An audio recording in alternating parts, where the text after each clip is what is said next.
네, 김영환입니다. 영화 세븐이라는 게 있는데요.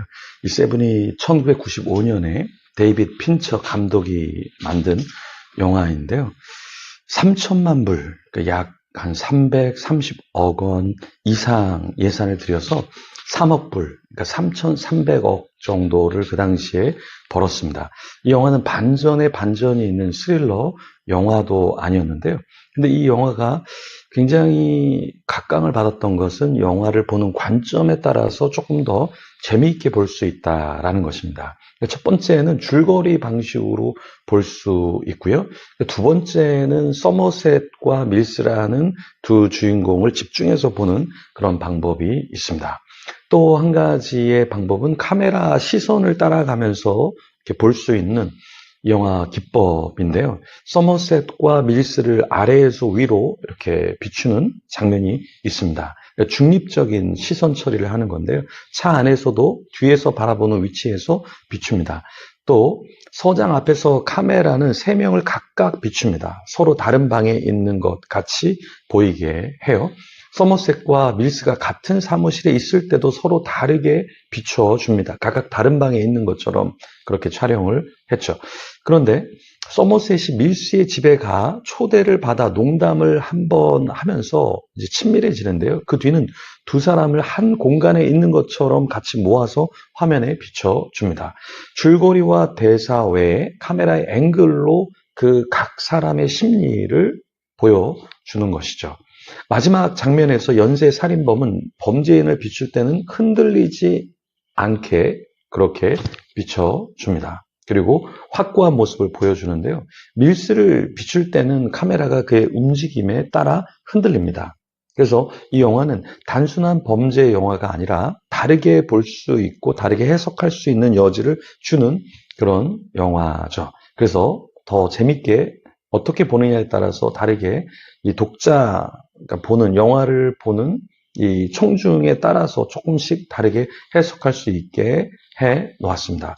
출애굽기 14장 1절에서 9절에 보면은 이렇게 영화를 보듯이 우리가 다양한 관점에서 이 본문을 좀 볼 수 있습니다. 그러니까 화면 안에 하나님께서 모세에게 말씀하실 때에 하나님의 관점에서 볼 수 있고 또 모세가 하나님의 말씀을 받을 때 모세 입장에서 또 앵글을 잡고 볼 수 있고요. 또 이스라엘 백성들 중심으로 또 이 장면을 볼 수 있겠죠. 그럼 먼저 1절 말씀을 보면 여호와께서 모세에게 말씀하여 이르시되, 자, 이 말씀을 통해서 하나님이 모세를 보시면서 말씀하시는 그 앵글을 우리가 볼 수 있죠. 하나님은 다시 누구에게 말씀하시냐면 늘 평소대로 모세에게 말씀을 하십니다. 2절에 보면 이스라엘 자손에게 명령하여 돌이켜 바다와 믹돌 사이에 비아 히롯 앞 곧 바알스본 맞은편 바닷가에 장막을 치게 하라. 이렇게 하나님께서 명령을 하시죠. 하나님은 이스라엘에게 어떠한 것을 권유하시냐면 이스라엘 백성들이 하나님의 말씀을 따라서 더 잘 출애굽하고 더 잘 살도록 하나님 이스라엘에게 말씀을 하시죠.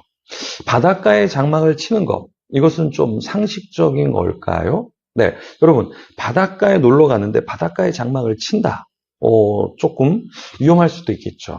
네, 그러니까 광야와 바다 사이에 어느 정도쯤에 예를 들어서 장막을 친다면 좀 이해를 할 수 있겠는데요. 바닷가 근처에 장막을 치게 한다. 그러니까 하나님의 입장에서는 다 계산이 있으니까 그렇게 하게 할 수 있는데 이스라엘 생각할 때는 이게 뭐지? 이렇게 생각할 수도 있을 수 있죠. 자, 세용지바라는 사자성어 여러분 잘 아시죠? 좋은 일이 있으면 나쁜 일도 있고 나쁜 일이 있으면 좋은 일도 있다. 뭐 이런 뜻입니다. 이 유래는 세용에게 아주 훌륭한 말이 한 마리 있었는데요. 근데 그 말이 도망쳐 버렸죠. 마을 사람들이 야, 이거 너무 불행한 거 아니야, 이 사람? 뭐 이렇게 이야기를 했죠. 그런데 세용은 별로 슬퍼하지도 않고 이 불행이 더 큰 행복으로 변할 수 있다라는 생각이 있었죠. 그로부터 2달이 지나고 세용은 이미 도망쳐버린 자신의 말을 기억 속에서 거의 지우고 있었죠. 그런데 광야의 먼 지평선으로부터 빨간 노을이 이렇게 곱게 지고 있었는데 어디선가 말 울음소리가 들려왔습니다. 그러니까 말이 한 마리가 아니라 또 다른 말을 데리고 왔던 거예요. 그래서 세홍은 와 이게 무슨 일이지? 이제 기뻐했겠죠. 그런데 너무 기뻐하지 않았던 거예요.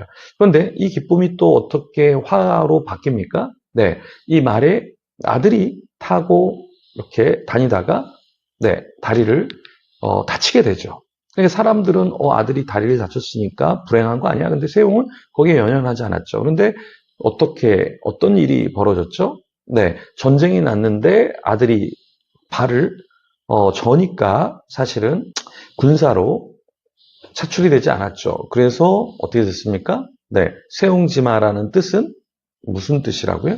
네, 좋은 것 같지만 안 좋고 안 좋은 것 같지만 좋은 거. 네, 그게 인생사다라는 것을 보여주는 한자 성어죠. 자, 여기 오늘 본문에도 이제 이스라엘 백성들이 바닷가에 어떠한 장막을 치는 거, 또 광야로 가서 뭐 예배를 드리는 거, 이스라엘 볼 때는 다 이게 안 좋게 보였을 수도 있습니다.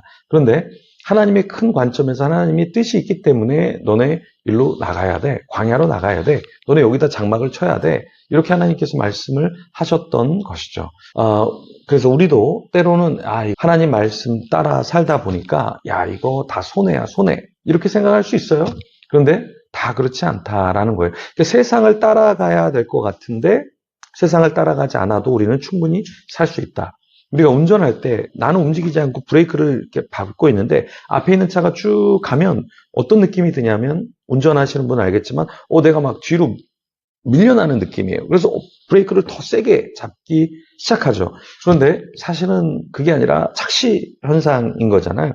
그런 것처럼 세상이 막 바쁘게 성공을 향해서 나아갈 때 우리가 나가지 않으면 어떤 느낌이 드냐면 난 세상 사람들보다 뒤처지고 나는 뭔가 아무것도 갖지 않고 나는 나중에 잘 살지 못할 것 같은 불행, 어떤 불안 이런 것들이 막 우리에게 몰려오죠. 그렇지만 그럴 때 우리가 거기에 속아서는 안 된다. 네. 자, 5절에 보면 그 백성이 도망한 사실이 애굽 왕에게 알려지며 바로와 그의 신하들이 그 백성에 대하여 마음이 변하여 이르되 우리가 어찌 이같이 하여 이스라엘을 우리를 섬김에서 놓아 보내었는가 하고 이제 바로가 자기의 장자를 잃었을 때 어떻게 했습니까? 가서 예배해라. 그런데 정신이 다시 돌아왔어요. 그래 놓고는 야 내가 그 많은 이스라엘의 노예들을 놓친 거 아니야? 네, 가만두면 안 되겠다. 이렇게 생각하고 마음이 변했죠. 그래서 다시 추격을 시작을 했죠. 자, 우리도 마찬가지입니다. 우리도 때로 하나님을 위해서 이렇게 헌신하고 뭔가 할 때 정신이 돌아와요. 그러면서 이런 생각이 들죠. 내가 너무 많이 헌신했나? 내가 너무 열심히 했나? 사람들은 그렇게 하지 않는데 내가 너무 많은 걸 소진했나? 이런 생각이 우리에게 들 수 있다라는 겁니다. 그런데 그런 생각이 바로와 같은 생각일 수도 있다.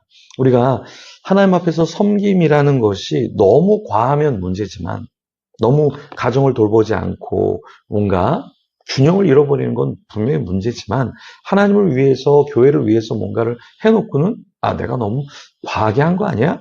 그래서 다 철회, 다 취소 이렇게 하는 것도 지혜로운 것은 아니다. 바로는 인간적인 생각에 의해서 다시 이스라엘을 쫓으려고 했었죠. 우리도 인간적인 생각을 언제 하지 않을 수 있을까요? 우리가 기도할 때, 말씀 볼 때, 찬양 중에 우리 자신을 주님께 올릴 때 온전히 헌신하고 내가 실패자다. 내가 뭔가 잘못했다라는 생각이 들지 않을 겁니다. 그래서 더 우리는 예배하고 기도하고 주님의 뜻을 따라서 이 땅에서 잠시 살아가다가 주님이 부르시는 그 자리로 나아가면 좋겠습니다. 우리 시간에 같이 기도할 때 하나님, 내 인간적인 열심이 아니라 하나님의 뜻을 따라서 묵묵히 그 길, 나에게 주어진 그 길을 갈 수 있게 도와주십시오. 기도하면서 주님 앞에서 후회하지 않는 인생, 헌신하면서 또 좌절하고 낭망하고 후회하지 않는 인생, 그런 인생을 살 수 있도록 우리가 기도하면서 더 주님 앞에 나아가겠습니다. 함께 기도하며 주님 앞에 나아갑니다.